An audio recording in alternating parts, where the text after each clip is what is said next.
That's low. Okay, are we ready? Yep.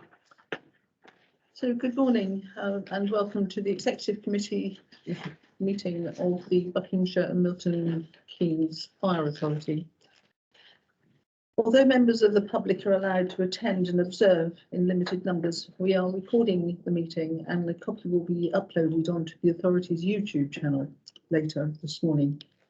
To comply with social distancing guidelines, some officers will be contributing to the meeting remotely, and officers in the room with me are as follows: Jason Thelwell, Chief Fire Officer; Mark Hmi, Director of Finance and Assets; Asif Hussain, Deputy Director of Finance and Assets; Graham Britton, Director of Legal Governance; and Katie Nellis, the Democratic Services Officer. In order to facilitate the best possible experience for all those participating in the meeting, can I please ask those participating in the meeting remotely to switch off your microphone and camera when not speaking. You will be audible and visible in the recording of the meeting if you do not do so. Good morning. If remote participants wish to speak during the meeting, please turn on your camera to indicate a wish to respond to a question or make a comment. And we go into the meeting.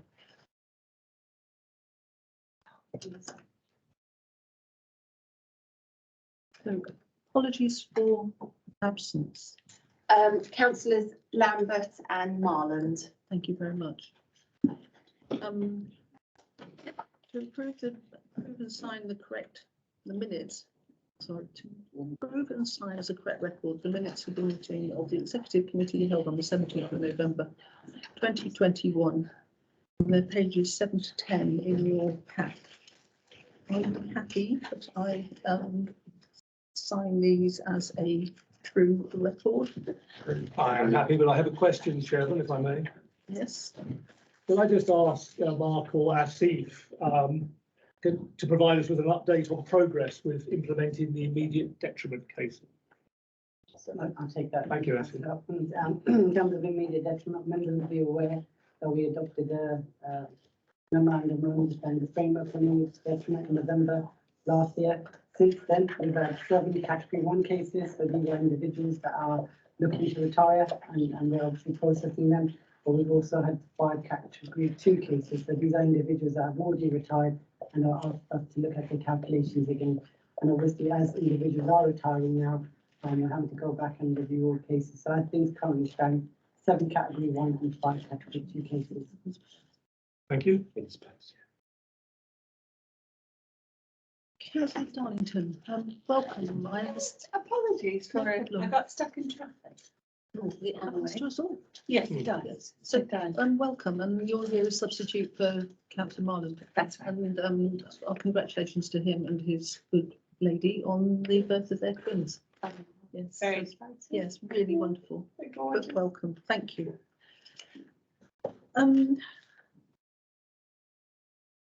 If you're happy about, and there are no questions for the exempt minutes, are you happy that I sign those at this juncture too?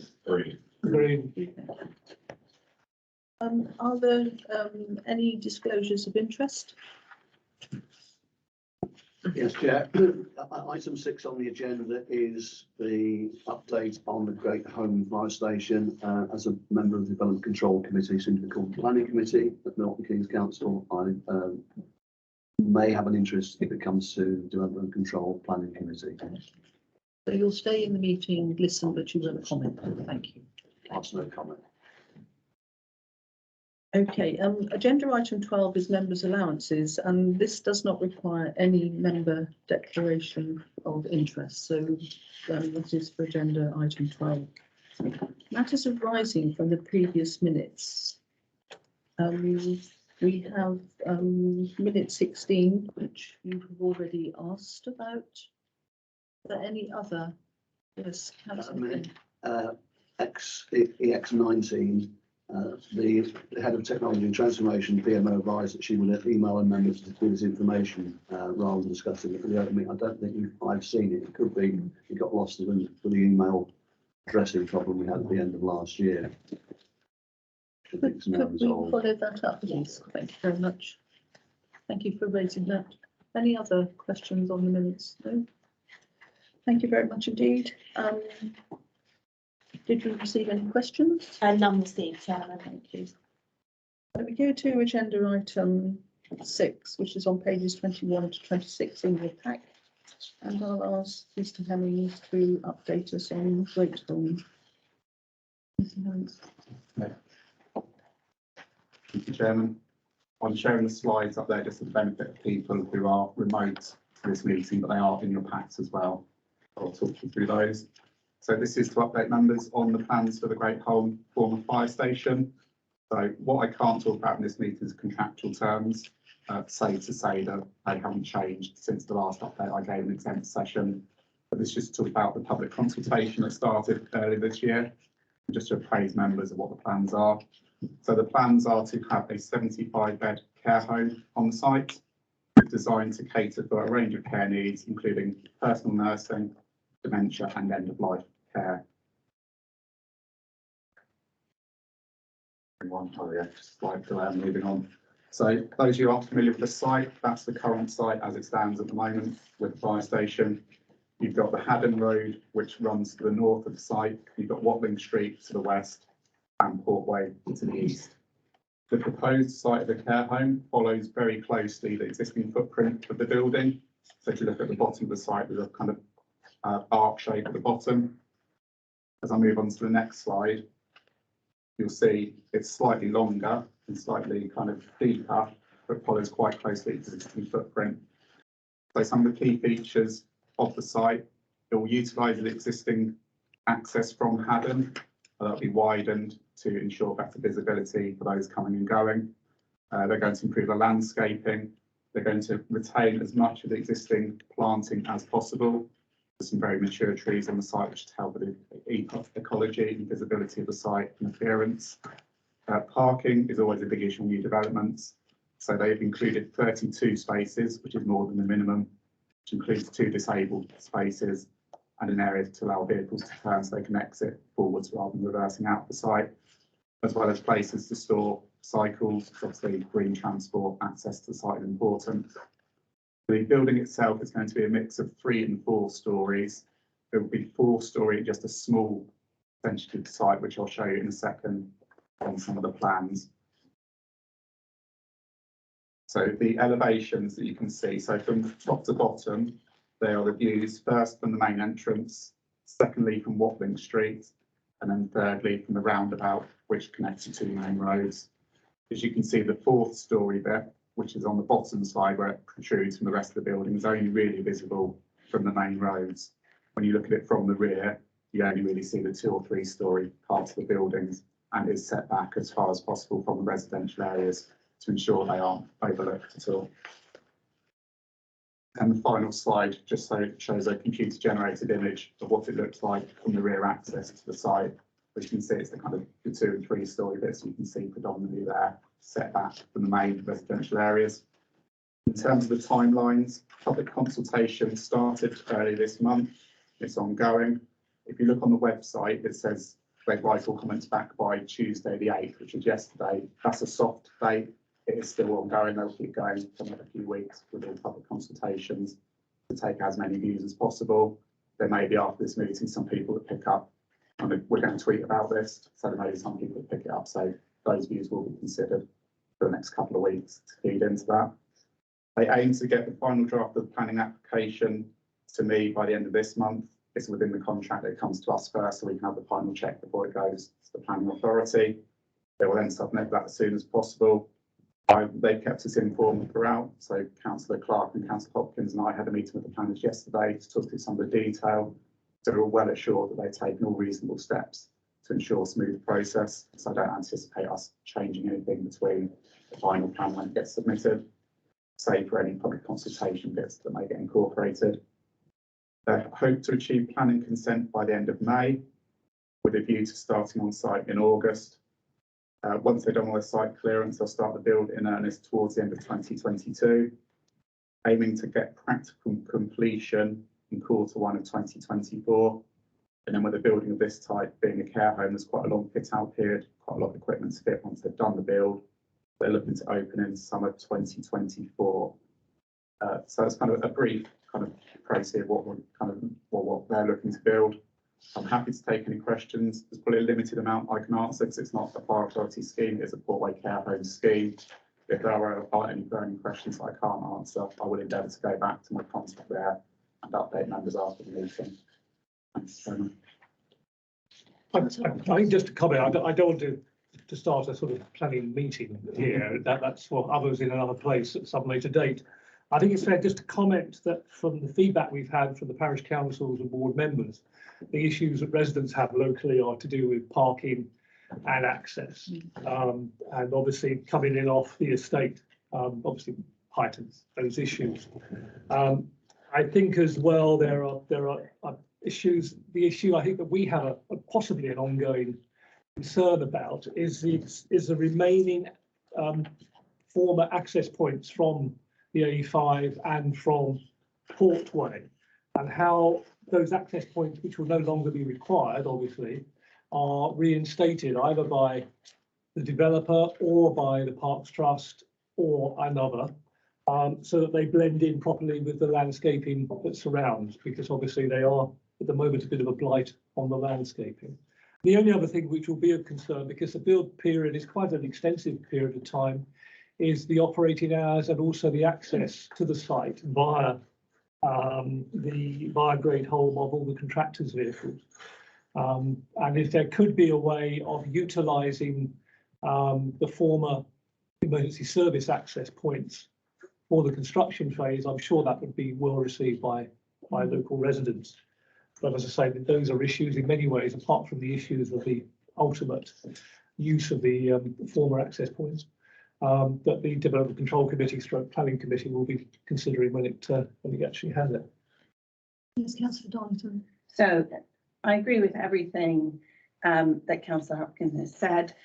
Just to add a few things that I know that the residents have been concerned about, there is the current ongoing, as you know, that it is, we have tried to secure it. I know you have tried to secure it more, but the current ongoing graffiti it is that is happening on the site, and what is going to be done to ensure that it looks good going forward. My concerns on this, and I'm sure, again, I don't want to get into a planning meeting, but I noticed in the car park there aren't any electrical charging points.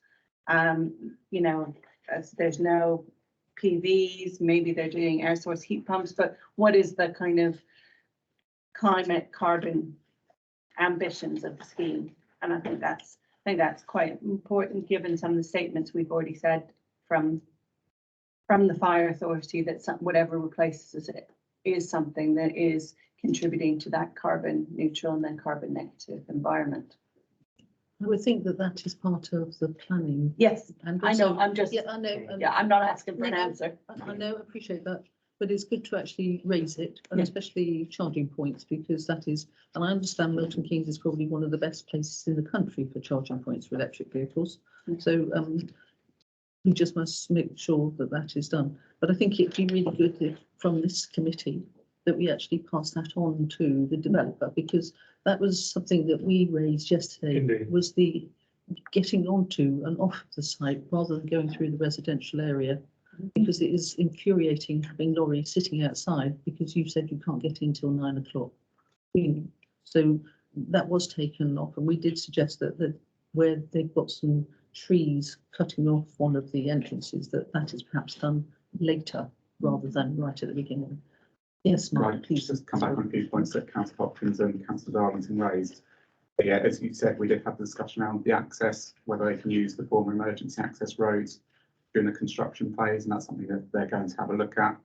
Unfortunately, they couldn't use it during the operational phase because they are strictly for emergency routes, because you're coming off at high speed, and also you're then coming off when people accelerate to come off the roundabout. So unfortunately, they can't use day to day during the operation of a care home. That will have to be through the residential side. If possible, we will use them for access for construction vehicles.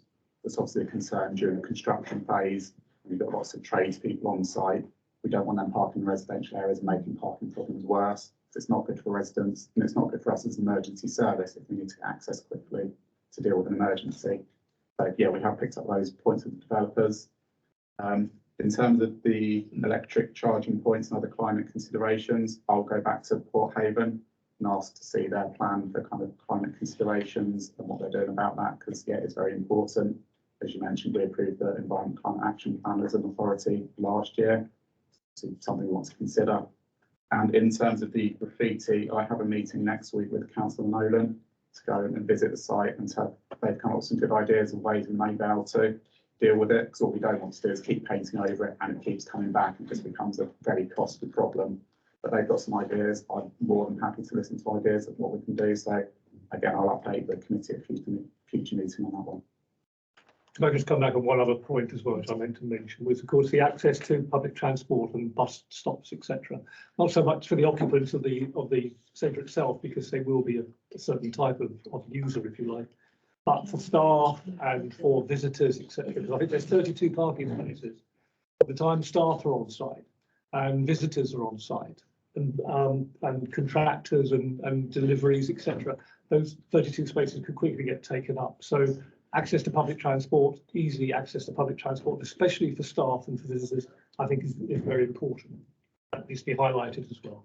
Yeah.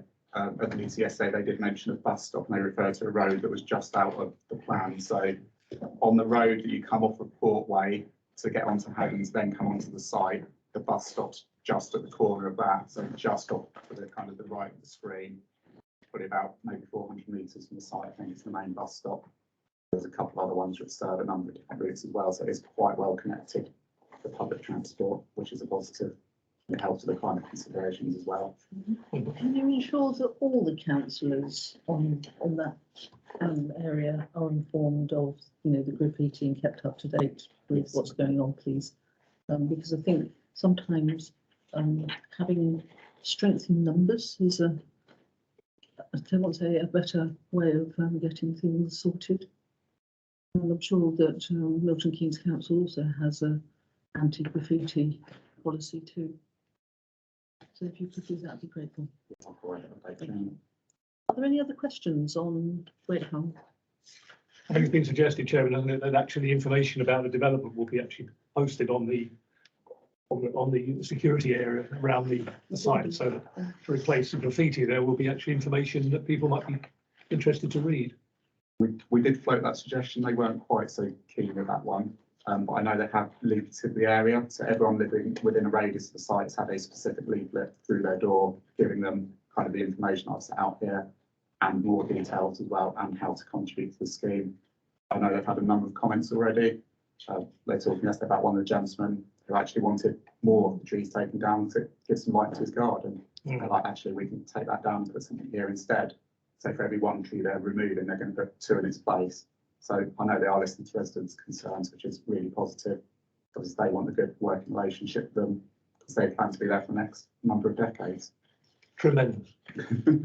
Please really thank them for the update that we had yesterday, because that was very, very good, and they were very receptive to some of the suggestions that we made. So please as you would pass that on to the developer and the Thank you.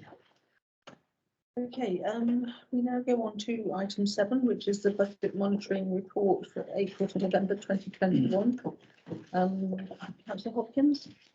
I'd say very little by way of introduction, except I would ask, is it Asif who's actually going to be presenting this, to provide us with the up-to-date information. I think the information here is November. Here we are now in February, so just to give us an up-to-date. Other than that, far away, Asif. Thanks, Councillor. Good morning, members. I'm presenting the budget monitoring report as at the end of November 2021. As you can see from the report, we were projecting an overall underspend of £68,000, and we were not projecting to use any of our reserves.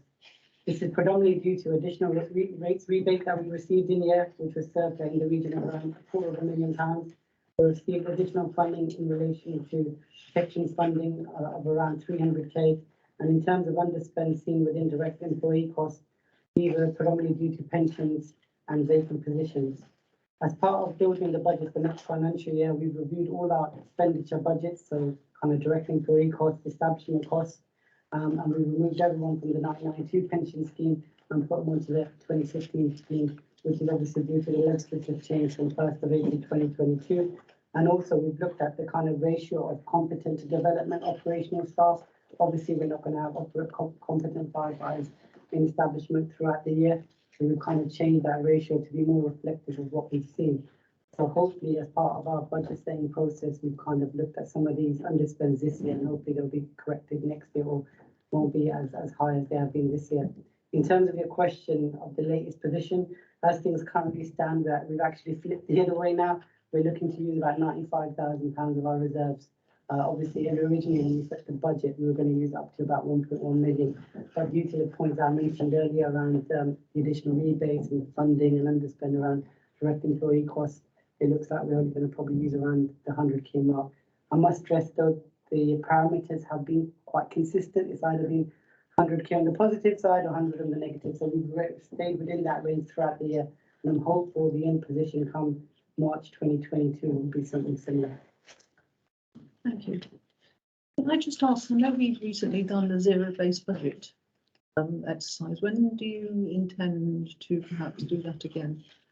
Probably be around 24, 25, just because once you've done it once, you want to kind of see the benefit of it. It doesn't really add value to it one or the other. So 24, 25 probably be the next time we look at it. Right, we'll put that down in the diary then. Thank you very much. Are there any questions? Yes, Councillor Hall. Thank you, Chairman. Just in terms of our increase, how do we expect inflation to eat into that figure? It's a good point. In terms of inflation, I'm sure everyone will be aware. It's gone up to about 5.4% when the target's only 2%. Now, I was going to touch on it in terms of our NTFP, but where we've identified it, for example, utilities, we know it's going to increase by about 200k. We've actually built that into our budget. Obviously, there are other risks around inflation as well when you're looking at pay awards and so forth. We've already built 2% in. Now, we want it to be prudent. That's what we've done in previous years. We've got obviously reserves as well. If some risks materialise, in order to mitigate them, we may look to kind of use some more of our reserves. So as things currently stand, we have already built in 2% inflation for our pay awards, and also in terms of supplies and services, it's also 2%. But we are monitoring them closely and working closely with our procurement team.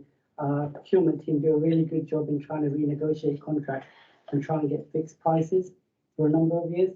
So we are going to monitor them closely, and once any risk materialises, we'll look to mitigate it with additional funding or reallocating funding.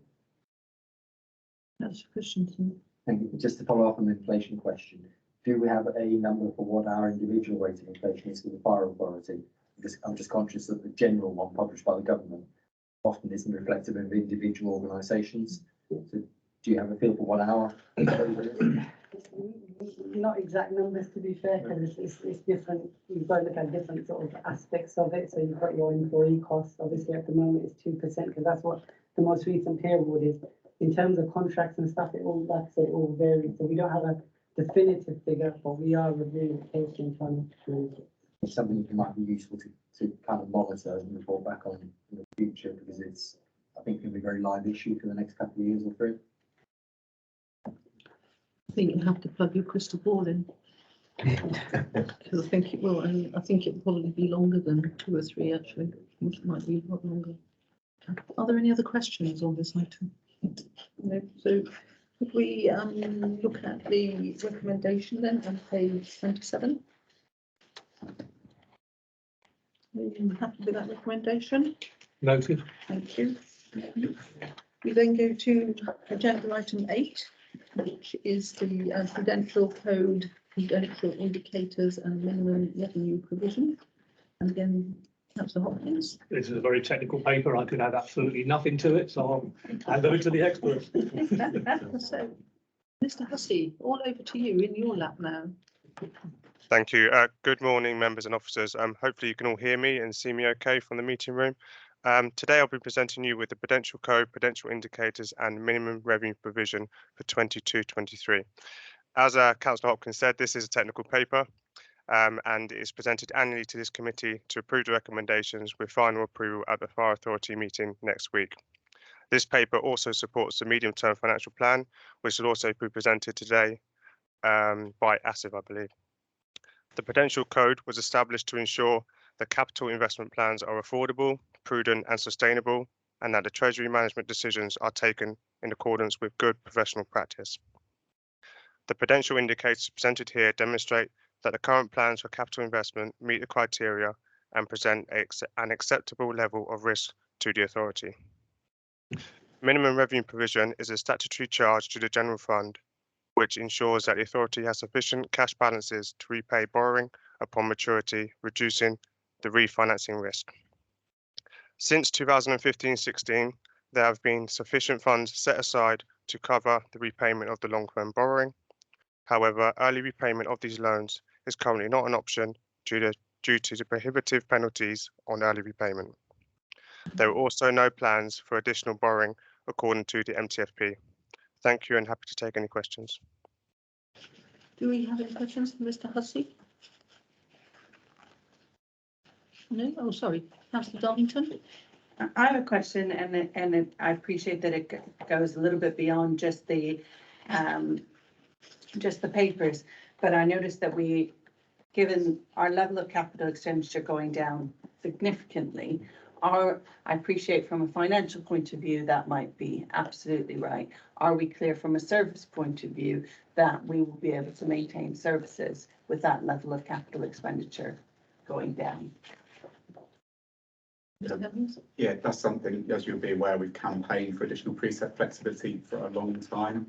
One of the things that HMRC noted in their report was that our capital reserves are quite low. So our capital programme was kind of built on that low level of reserves, kind of doing the basic. We need to do a certain amount of property maintenance, we need to replace a certain amount of vehicles each year. What, as if we'll come on to in a minute with the medium-term financial plan, is that if councillors were to approve the additional increase in flexibility, obviously we want to put that into the frontline staff, but we won't be able to get all those staff in the organisation straight away. It takes time to recruit. So in the meantime, the plan is to address the HMIC cause for concern, so not cause for concern issue they raised, use that money initially to put back into the capital reserves and look to potentially increase that expenditure where we can. We've got an updated property strategy that's due to be refreshed during this year. They've just started doing the condition surveys this week, so that gives a better idea of what our condition of this estate is, because we haven't had one done for the last 5 years. So yeah, we may start to see that capital programme hopefully increase if members were to approve that additional funding. So obviously, as you say, we need to invest not just in the people, but also the facilities that support them to do the best job they can. Can I just come back Yes, to of that? course. I think that's my concern is right now that this paper very much looks at what we can afford, not what we need. And so the review that you're talking about, I think, is really important for us to see is actually what is the investment we need both on the capital and the revenue side to actually maintain a modern, dynamic and responsive service going forward. Yeah, so probably the capital, in summary, the capital programme at the moment probably allows us to maintain probably the status quo. If we want to invest in anything kind of new, like blue light hub, those kind of things, that would be over and above what's already in that paper. I think this is going to be one of those topics that we will be discussing on the member day on the 23rd of March. It's very much trying to ensure that the service is fit for the future. Yeah.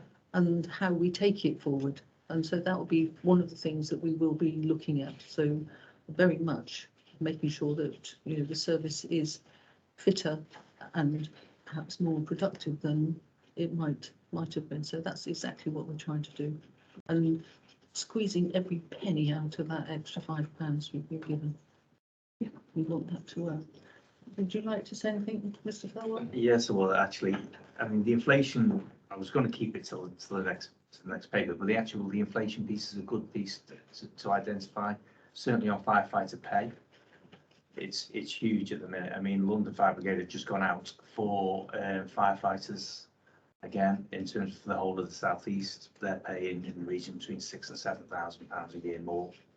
And actually, as the squeeze on pay continues with various things, bills get higher, all of them sorts of things, there will be temptation. One of the biggest issues we're going to be facing will be the retention of staff moving forward, I think, over the next couple of years. So in terms of that, that's going to be a major issue. In terms of the members' workshop, what we, as officers, what we don't want to do is preempt your decisions on whether you want to take the £5. So there is something about that, so we don't preempt that, but we will be bringing forward ideas and thoughts for how we look at the service moving forward. And that'll be based, I think, on a number of things. It'll be based on the performance, certainly the service in the last number of years, in terms of response times, etc. It'll be based on the use of our current fire stations. Actually, have we got them all in the right place all at the right time? There'll be something about that, I think. And there'll be a broader discussion about how we spend, if members approve it, how we spend that £5 extra over the next 2 to 3 years to ensure that the service is in a different place probably in 3 years' time.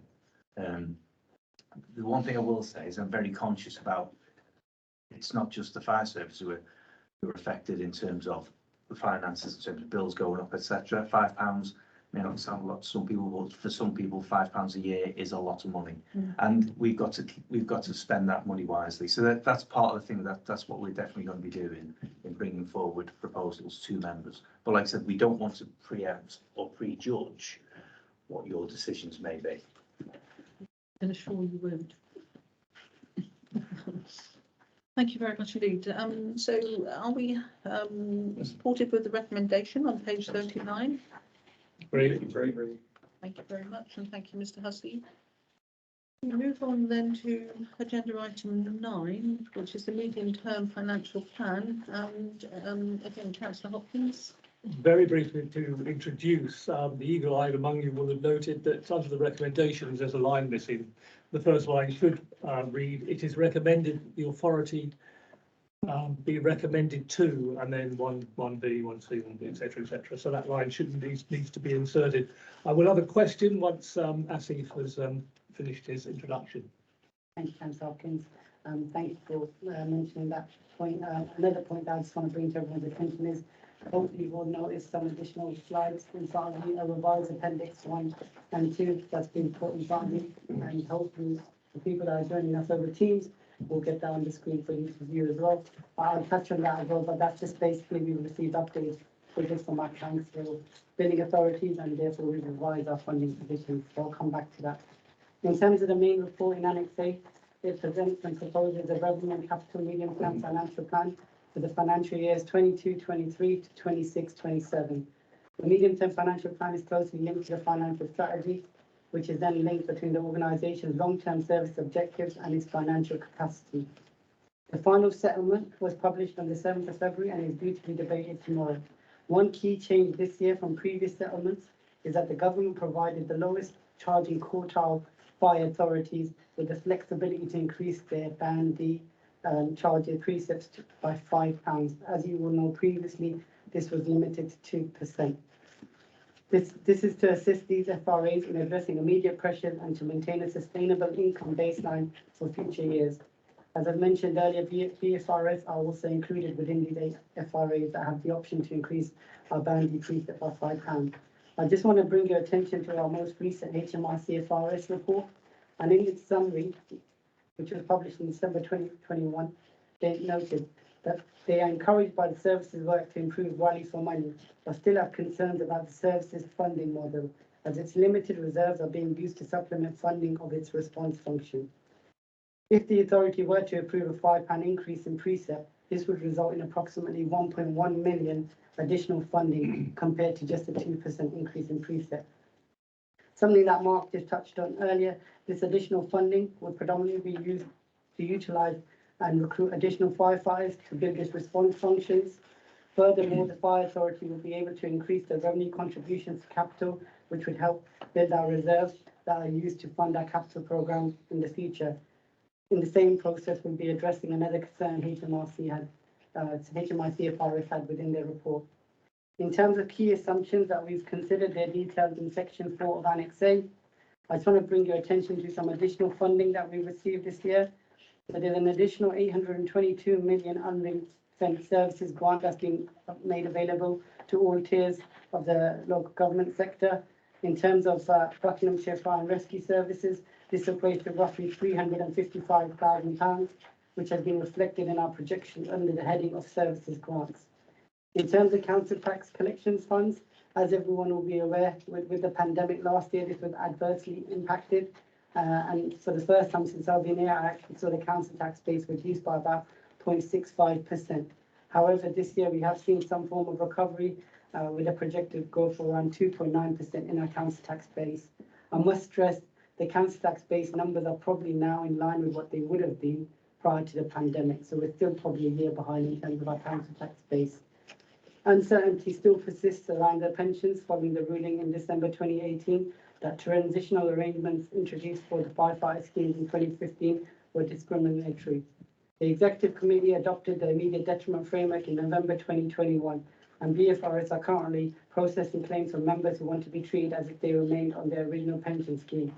It is expected that this will increase the long-term cost of the firefighter pension schemes, but it's too early to kind of quantify what that impact will be. If I could just now take everyone to the revised Appendix 1.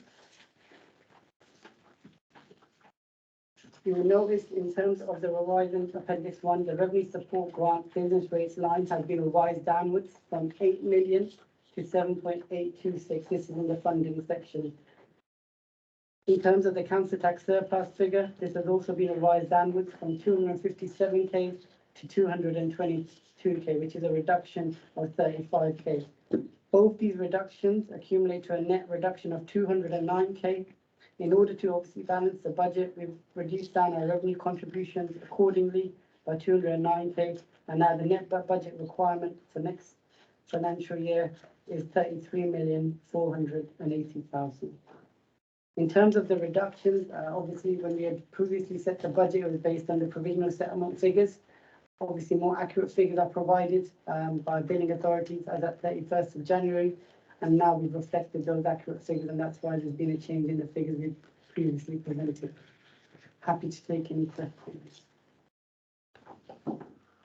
Yes, Mr. Richardson. I think this is the point where I eat some humble pie. Ever since my involvement with this authority, I've been very sceptical about our ability to get some flexibility into our precepts. So I'd like to go on the record to thank members and officers who have successfully lobbied for the flexibility we've now got. I think it's the first budget year where I'm not going to pretend things aren't tight, but there is some light at the end of the tunnel with an improved budget position for the current year and the increased flexibility, which I sincerely hope we take.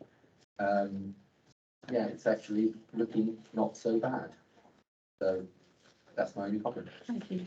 I think the issue is that it's been teamwork.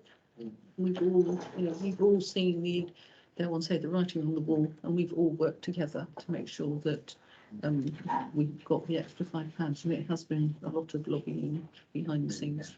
So thank you to all the members and also all the officers for their incredible help. So it's been really, a team effort. Okay, are we then? Can I just very quickly, I'm sort of feeling that you've answered the question, but I was going to ask why the business rate figure was lower than originally, but I think you actually covered that in your introduction. I've kind of touched there, but just to kind of give a bit more information, obviously with the provisional settlement, that's kind of looking at the national picture. Locally, each individual council sets their own kind of rates and so forth. In terms of Milton Keynes Council, currently they've got 40 million set in provisions for potential appeals. 1% of that would be to us, so 400k of that relates to the income to us. If those appeals obviously don't materialise, we'll see that come out in the wash next year, and hopefully we'll get some of that funding. But if they do materialise, that's the rationale behind it, and that wouldn't be reflected in the provisional settlement because they wouldn't be able to confidently calculate that for each individual unit of council. Thank you, Messi. Thank you very much. Sorry. No problem. Yes, Councillor Darlington. Yeah, so I just wanted to make a couple of observations before we go to the vote. The first one being, it isn't sustainable to continue to use reserves to fund regular and it's really clear from the tables that we provided, those cuts have clearly continued to impact and it's clear that the government's pushing us into a sustainable funding model of our own rather than relying on government grants. I think my real concern is one that Jason raised, which is families are really suffering. And £5 doesn't seem like a lot, but I know both Milton Keynes and Bucks are putting up council tax.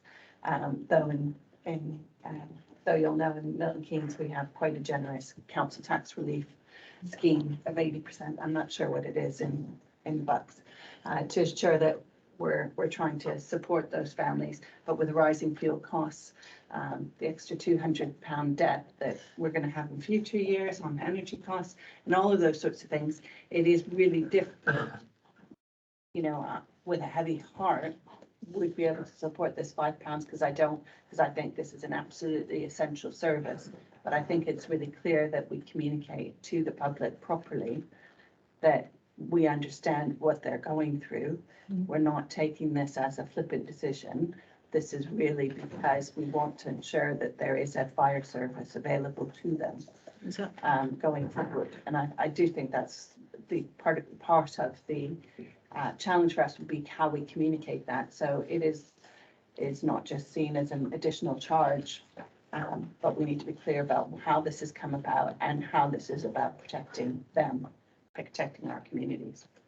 And I think, to be perfectly honest, we all understand exactly the points you raised. We're very conscious that it's, we're seeing inflation go. We know there are some hefty rises coming up on the horizon. So yes, if we go down that route, we will be doing it and we will explain the reasons why. However, if we want a service that provides proper care and safety for the community that we represent, we have to consider that. And while I understand what you say, £5 is a lot, that's 10p a week. It's, can you afford 10p for the safety of your family? That's really what we're going to have to look at. And I think a lot of people will actually say that, yes, we can. We want to know that our fire service is going to be here in the future. And hence, again, the member workshop will perhaps also be able to tease out some further savings that we can do. And that'll be one of the things that we'll be looking at. And I know that we're discussing this because it is an issue. Because, yes, it's £5, but we're still in the low quartile of fire services. So, to be perfectly honest, our officers should be complimented for the service that they provide with such a small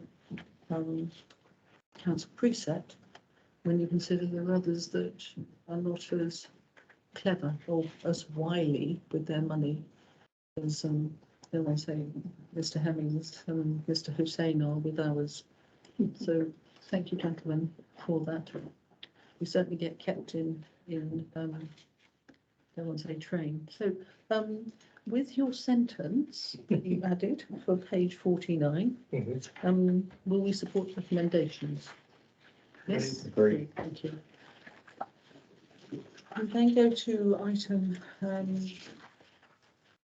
10,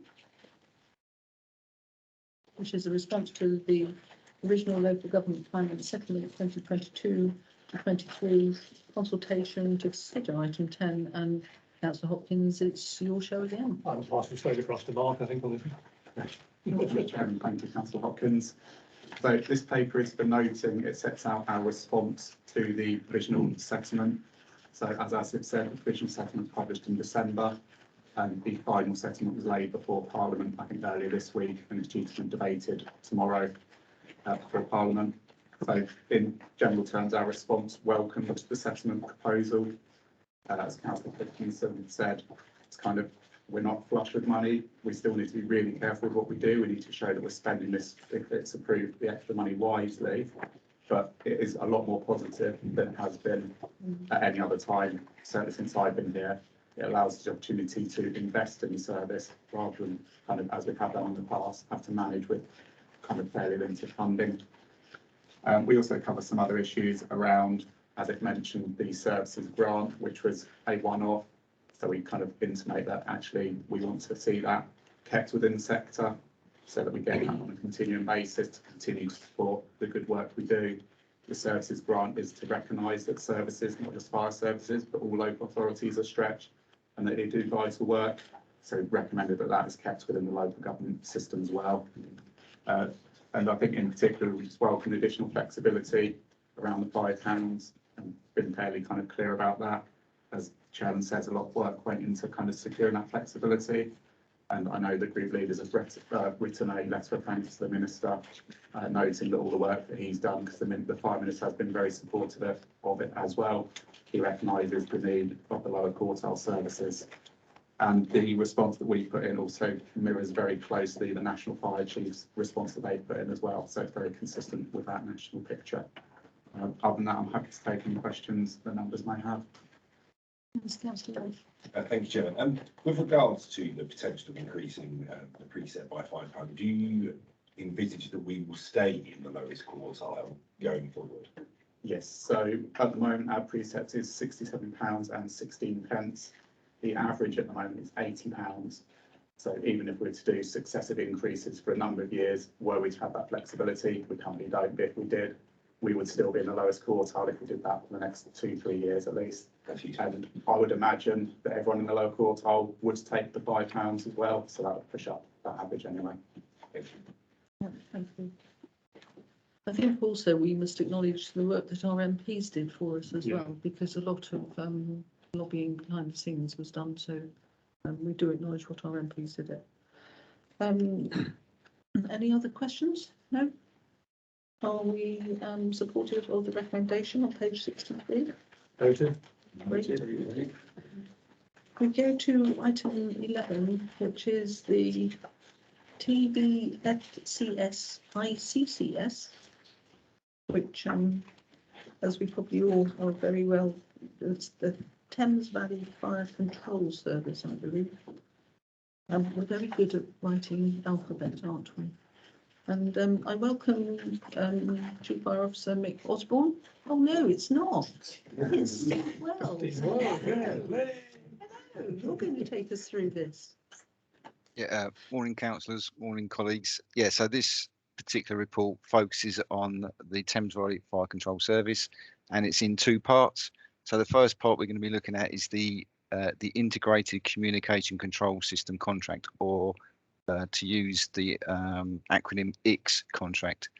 So as you may be aware, when Thames Valley Fire Control went live in April 2015, there were two ICS contracts. Now they were entered into with Capita, and the contracting authorities in that instance were Oxfordshire County Council and also Royal Berkshire Fire Authority. However, the Thames Valley Fire Control Transition Plan recommended that these two contracts be brought into one single contract, and that had a term that run from April 2017 to January 2021. Now, within the inter-authority agreement, this particular contract under clause 7.1 says that any extension to this contract should be brought to the respective authorities to agree to an extension. You will note that there was an extension to this contract that took it through to March 2022. There was an omission in this particular instance, as detailed within the report, as to the reasons why. However, this proposal to extend the contract wasn't brought to this authority or any other to make a decision in relation to. So that was an oversight, and obviously will not be repeated. As you will be aware, this particular contract, at the executive committee meeting on the 17th of November, this particular contract was being novated to Capita SSS Limited, and obviously this particular sale did go through to NEC Software Solutions UK Limited on the 3rd of January 2022. You also took the decision, or the executive committee took the decision back in the 15th of September 21 for the Vision 4 mobilising contract to be extended by 1 year from April 22 to March 23. So what this report is looking to is to align both the Vision mobilising contract and the ICS contract. That will give us a level of certainty in terms of us being able to fulfil what is a key part of our operation response capability in terms of our fire control. That deals with the particular contractual element of this report. I now want to focus on what is contained within the inter-authority agreement and a review clause. So what this allows is for each authority to, after the 5th anniversary of the Thames Valley Fire Control Service going live, the opportunity to consider whether it wishes to exercise its right to withdraw from the inter-authority agreement. I suppose the one thing I would say is that if the decision was taken to withdraw, then we would have to consider the options available to us. Now that we undoubtedly could enter into a further collaborative partnership, or we could undertake and deliver this function ourselves. However, in all likelihood, either option would see an increased cost to this particular authority. Equally, I think it's important to remind ourselves is that if we were to also embark on either of those options, then experience would suggest it would take at least 2 years to implement. And obviously there will be significant work that we would need to resource, because obviously we need to look about the significant testing and implementation work involved in either option. So I think all members will agree that this collaborative partnership, which has resulted in Thames Valley Fire Control Service being established, there is compelling evidence that what is allowed this authority to do is to continue to deliver a control room function, which is an integral part of our emergency response capability. It also has allowed us to maintain financial efficiencies alongside improved resilience and performance, all of which have contributed towards an enhanced service to both the public and to our operational firefighters. That concludes my presentation. I'm happy to take any questions if there are any.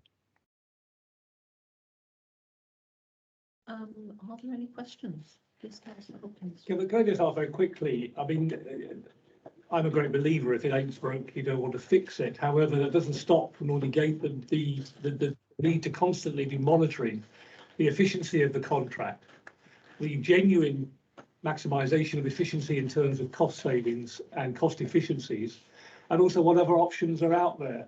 So how would you propose to undertake that review moving forward? Would that be a peer review? Would you look at what other fire authorities across the country are doing, and just thinking, actually, maybe we can be doing it a bit better? I'm not suggesting for one moment we want to move away from it, but we mustn't be complacent and think because it's working well that there is no other option. Yeah, thank you, Councillor Hopkins. It's a good question. I think what has been committed to officers is that there will be some recommendations taken to the Thames Valley Fire Control Service Joint Committee in July 2022. As you will be aware, both if the X contract and the Vision Mobilising contract being extended, we're aware that that particular part of Capita has now been sold to NEC Software Solutions Limited. We are going to be undertaking a review to see whether that provider is maintaining the level of service we would expect.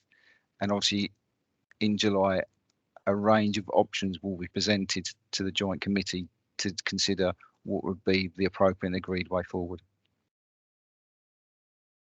I think the other thing that we've done where we've done this combined service is that we've brought a lot of things together, haven't we? Well, with our equipment, and we've got that sort of thing that's been really good, and it certainly shows.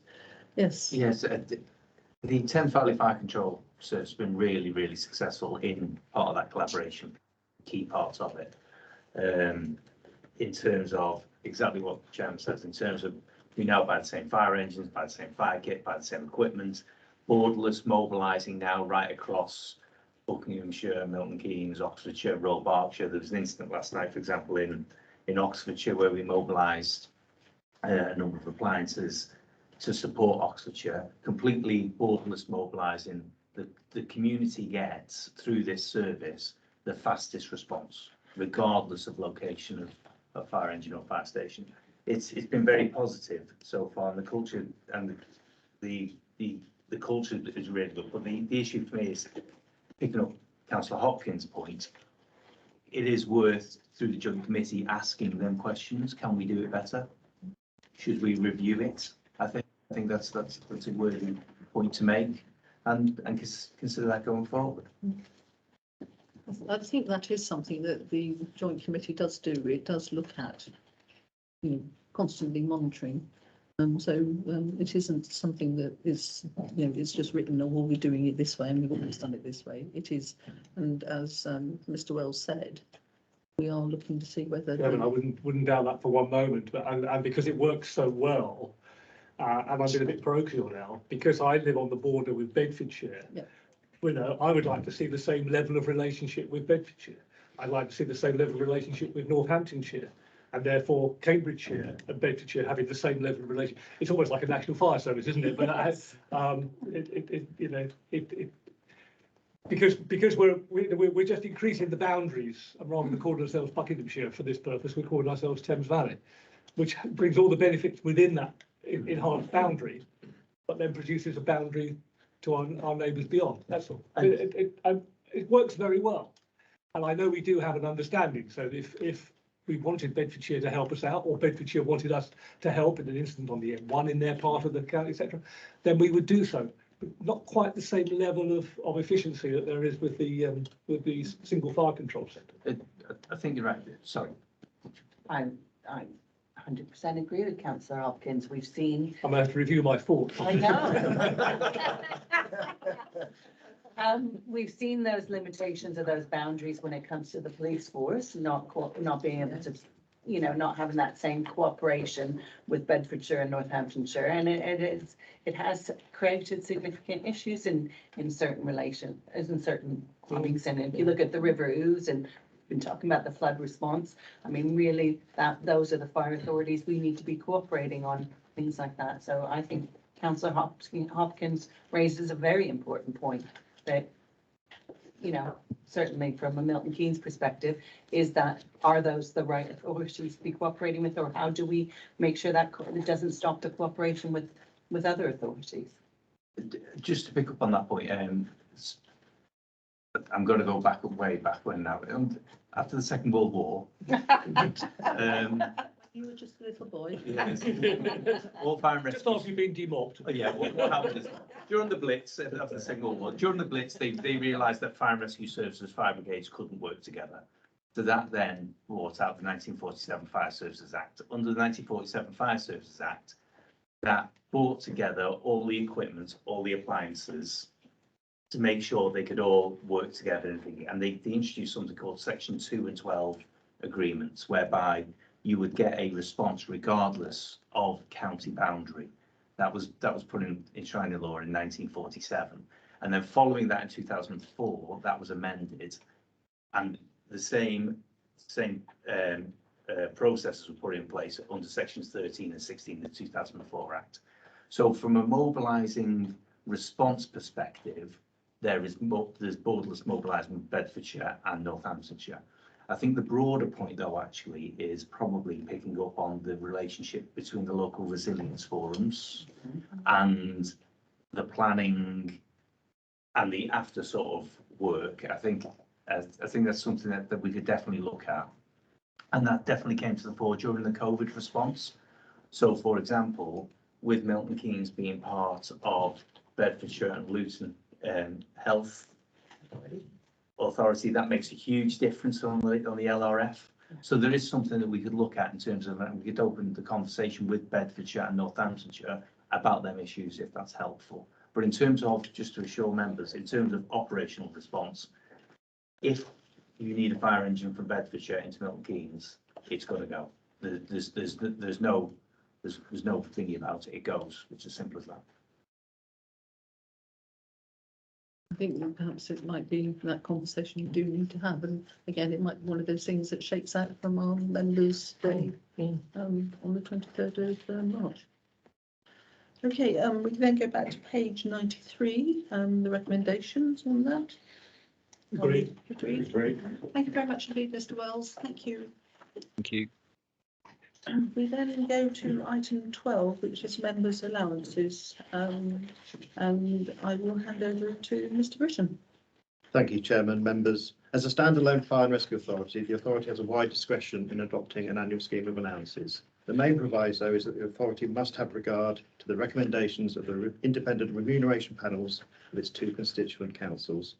These are appended as appendices A and B in your agenda packs, which are pages 101 to 137.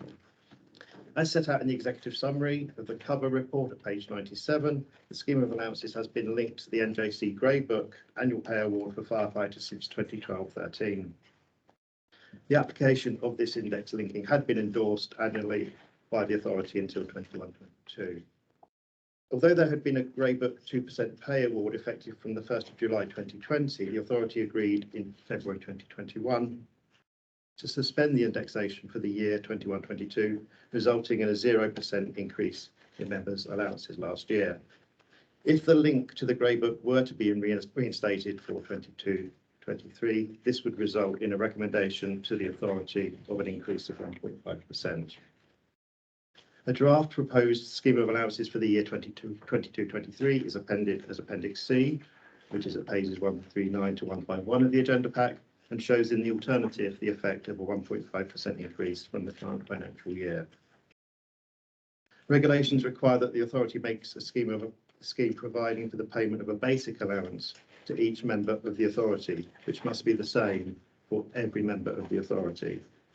The scheme of allowances reflects the requirements in the regulations that allow members to elect to forego entitlements or any part of their entitlement to allowances by giving notice to the specified officer.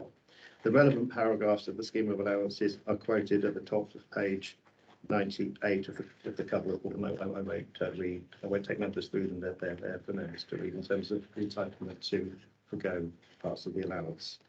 Unless I can assist further, the recommendation, which is currently in the alternative, is at page 97 of the agenda pack. Thank you, Chairman. Thank you. We had a discussion about this, and the recommendation that is there is either a 0 increase in allowances or a 1.5% increase in allowances. And obviously that's something that perhaps we will have to consider at the main committee. The reason being is that if we again go for a 0 increase allowance, when we do come to eventually increase our allowances, it could be quite substantial. So we have to decide whether we're going for a 0% increase on the allowances or a 1.5% increase on our allowances. And obviously that will be a decision at the main committee next week. So the recommendation is there on page 97.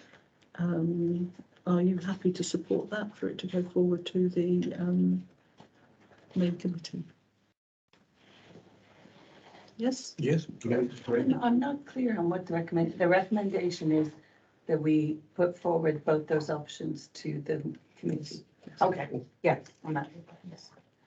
And the main decision will be at the main committee. Okay. Okay, we then go to item 13, which is That's done. Thank you. the exclusion. So just catching up. It's the exclusion of the public and the press. Could I just please remind people that the next meeting, the executive meeting and the members' day is on the 23rd of March, and it's at the Blue Light Club in Milton Keynes. I'll hand over to you to do the necessary. Thank you, Chairman. It is recommended that the press and public be excluded from the meeting by virtue of paragraph 1, part 1 of Schedule 12A of the Local Government Act 1972, as the following report contains information relating to an individual, and paragraph 3 of part 1 of Schedule 12A of the Local Government Act 1972, as a report contains information relating to the financial or business affairs of a person, including those of the authority. And on these grounds, it is considered that the need to keep the information exempt outweighs the public interest in disclosing the information. That's the